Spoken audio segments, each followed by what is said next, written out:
He says he's concerned that Rodgers admitted he's no closer to signing a new deal. How does he attract the quality he craves to bring in to take the club forward when he's unsure whether he'll still be here the following season? I think that is a fair point. If you're a guy potentially on his way to Celtic, surely you want to know that the manager's here. No, at least beyond I next 12 listen, months. I hear the point. I get it. But I would say to you, Daniel, professional football players are well used to changing managers. You know, whether or not they want to sign for a particular manager, that can hold, you know, a bit of influence in negotiations. And I'm sure there are players out there that would be attracted to the idea of working with Brendan Rodgers. But they're going to get that this summer if you know they know he's going to be there for at least the season. And professional football players, in my experience, they don't look too much further down the line than that, Daniel. So if they believe that Brendan Rodgers wants them, and they believe, you know, they tend to just hardly look that much further than the season that they're about to start. And if they think that Brendan Rodgers is there and Celtic have got a chance of, you know, winning some more trophies, and players gets a chance to win a few medals, that's really the here and now is all that matters. They worry about next summer. Yeah, I think the players will look at the bigger picture. You know, like he says, the chance to win titles, play under Brendan Rodgers for however long he's at Celtic. Definitely, you're guaranteed to be playing in Europe, either the Champions League or the Europa League. There's obviously going to be a pathway to bigger leagues as well. Celtic have got one of the best player trading models going about. So I don't kind of really buy into the argument that the uncertainty surrounding Brendan Rodgers' future is going to, delay or, wouldn't bring any more signings in. So yeah, I'm not convinced by that. Ryan, the players, trust me on this one. The players are just looking. What's the numbers on the contract, and what's my chances of being successful, and that's all that matters. Hugh says, I'm talking rubbish. Players only care about Dosh. So there you go.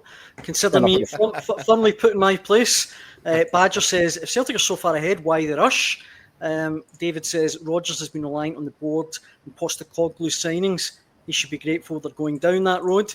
And John points out, they spent 26 million in the last week of the transfer window last year, brought in Carter, Vickers and Jota on transfer deadline day a few years back. Idea road, you get most of your players in, but sometimes you need to wait to get certain players, which I think is a very salient point. I think that was just, sorry, go. No, on you go, Ray. I think that was the summer. It was Carter Vickers, Jota, and Georgios Giacomakis all got unveiled on the same deadline day. Right. So this is what I mean. I don't think there's any need for Celtic fans to panic. Brendan Rodgers will be getting onto the board every single day. He'll be on and off the phone to the chairman, to the chief executive, to the majority shareholder. So. And obviously, Paul Tisdale will be working on deals in the background. I just feel as if there's no immediate need to panic, but I do understand why fans want players in early. You know, Brendan Rodgers always said, and any manager would say, it's ideal for you to get your new players in and bed them in during pre-season and get them up and running. But I mean, what if one of the viewers was talking about how Brendan Rodgers has kind of been relying on Ange Postecoglou signings. Now, he's possibly right. I mean, you look at Brendan Rodgers' first summer transfer window. There's not really many survivors from that window that's still here. You know, Marco Telio, I think he's going to be off skate soon. I know he started at the weekend there, his first appearance in 2 years, but he looks a bit away off it, to be honest. And Kwon, you know, the forgotten man Kwon, he's been at St Mirren, he's been at Hibs, and he's not even featured for Celtic in pre-season. Obviously Naroki and Lagerbielke away. So, yeah, it's still a bit in the mould of the Postecoglou team, but still many weeks ahead. I think Brendan Rodgers would argue, by the way, that I don't think he was able to exert the influence that he had hoped to exert on that initial window, which is why he spent the entire season kind of banging on at every opportunity about quality. And the need for Celtic to aim a little bit higher in the transfer market. And that's exactly what we saw this time last year. £26 million spent on 3 players. And then also, I believe that the Kieran Tierney contract offer, you can bracket that all together as sort of, this was Brendan trying to get Celtic to push the boat out.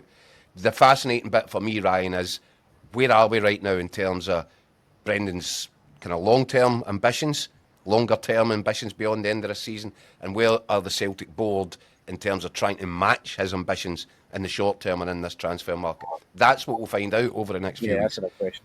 I'm guessing, my guess is, as I said, a two-tier strategy that Celtic are spreading the chips a little bit the way they've always done previous years. But I do believe that Brendan Rodgers' money will have been set aside for him to go and get players that he talks about, the quality level, the ones that make the first team better. But that is still to be, the proof will be in the pudding with that one. We're still to wait and see, find out what this window looks like when it's shut. I mean, it's a cliche, but Celtic really do need to come out this window stronger than they entered it, The fact is, and a lot of fans forget this, I know obviously there is the need for signings and the fans want the cash splash, but the money was spent last year, like you correctly mentioned, it was unprecedented levels of spending. It was like to the tune of £40 million. Of course, to get Matt O'Reilly money in, but they still spent money and they still showed ambition in the transfer market. So I get Peter Lawwell and Michael Nicholson won't be everybody's cup of tea, but I don't think you can accuse the board in recent years of penny pinching, because that's not been the case.